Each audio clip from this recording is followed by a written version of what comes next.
Bonjour les amis, aujourd'hui j'avais envie de vous parler d'un livre qui m'a interpellé qui s'appelle Le Miracle Morning. L'auteur Al Elrod a été victime d'un accident, il a failli mourir et tout d'un coup il s'est remis en question et puis il a commencé à se donner de nouvelles habitudes le matin. Ce qu'il appelle les life savers dans ce livre. Il parle de la puissance de se réveiller plus tôt et puis tout ce que l'on peut faire en se levant rien qu'une heure plus tôt par jour. Mais moi aujourd'hui, j'ai juste envie de vous parler d'une quelque chose qui m'interpelle. C'est que c'est que finalement, quand je propose à mes clients de se lever effectivement une demi-heure à une heure plus tôt pour peut-être prendre du temps pour méditer, pour peut-être lire un livre qu'on n'a jamais eu le temps de lire, pour peut-être faire du sport, parce que vous savez que à jeun, le sport, vous mobilisez plus de graisse, donc ceux qui veulent perdre du poids, ils le perdent plus facilement parce qu'on n'a plus de stock de glycogène et du coup, quand on fait un effort modéré, notre corps va tout de suite puiser dans le stock de graisse pour fournir de l'énergie. Enfin, ça, c'est une parenthèse.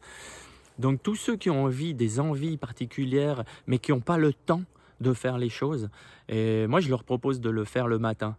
En l'occurrence, on dit qu'on n'a pas le temps, mais je pense plutôt qu'on ne prend pas le temps.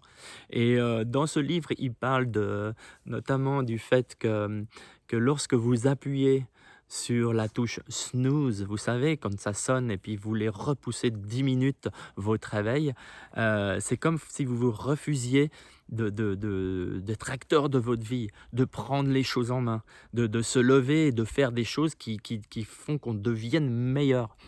Et, euh, et un petit truc qui nous fait part dans ce livre, pour tous ceux qui ont de la peine à se lever le matin, vous savez, je pense que vous savez déjà que toutes nos pensées du soir, lorsqu'on va se coucher, elles vont faire la manière dont on se réveille le matin. Or, si vous pensez le soir en allant vous coucher que vous avez peut-être besoin, vous estimez, parce qu'il n'y a pas de preuves à ce sujet, il y a bien des, des, des recherches scientifiques qui ont été faites, mais personne n'a réussi à établir le nombre de sommeil dont on a besoin. Je pense que on est tous différents, mais admettons que j'ai besoin de 7 heures ou 8 heures, allez 8 heures pour être bien reposé, et tout d'un coup, un soir, je vais me coucher à minuit, puis je dois me lever à 6 heures pour aller au travail. Et si je vais me coucher dans l'état d'esprit de me dire: «Waouh, je vais être crevé, je ne vais pas avoir suffisamment d'heures, ça me fera que 6 heures de sommeil», vous êtes sûr que le lendemain, vous êtes vraiment fatigué, vous avez de la peine à vous lever. Tandis que si vous vous couchez avec l'état d'esprit de vous dire: «Waouh, je me réjouis de me lever demain parce que je vais faire ça, ça, ça, ça», et puis 6 heures vont être suffisantes pour retrouver mon énergie pendant toute la nuit, je vous assure que le lendemain, vous vous réveillez dans un autre état d'esprit. La preuve en est, vous vous souvenez à l'époque de Noël, à la période de Noël quand nous étions enfants, eh bien, est-ce que le matin de Noël, est-ce que certains d'entre vous avaient de la peine à se lever et de sortir de ces draps? Ça m'étonnerait.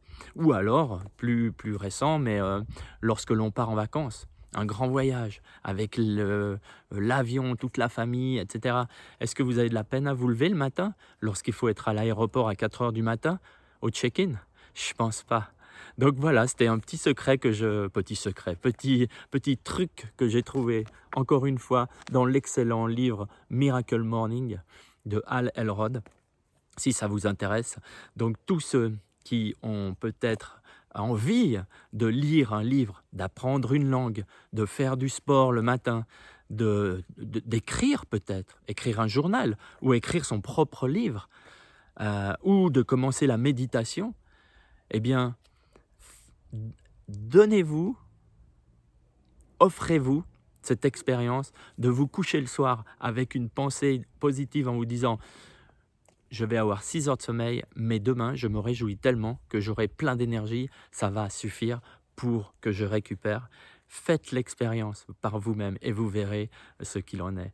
Al Herod a fait l'expérience en se disant, en dormant de 4 à 9 heures et en se disant: «Oh, je vais être fatigué demain». Tous les matins, il était fatigué. Il a fait la même expérience avec un petit message où il disait que le lendemain, il allait être en super forme et il est allé jusqu'à, il a trouvé son rythme à 5 heures du matin.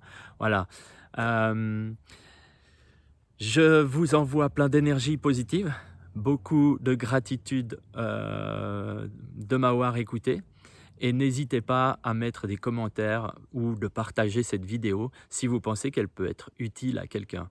En attendant, je vous envoie plein de belles énergies, de bisous et de pensées positives.